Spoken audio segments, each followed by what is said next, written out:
بل دې ته هم فکر وي طالبانو ورونو علم داسې ښه شی ده وړکی سړی به یې په مجلس کې به غټ سړی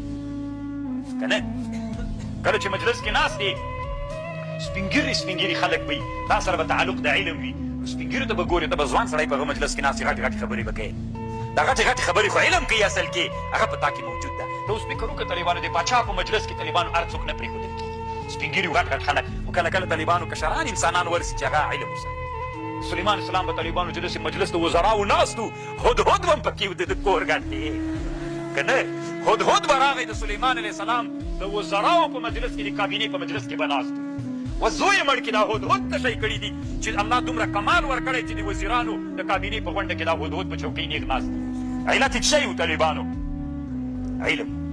احط بما لم تحط به خبرا یو ورځ طالبانو مجلس و د کابینې مجلس و د حضرت سلیمان علیه السلام رئیس الوزرا هم ناست و بل وزیر هم ناست و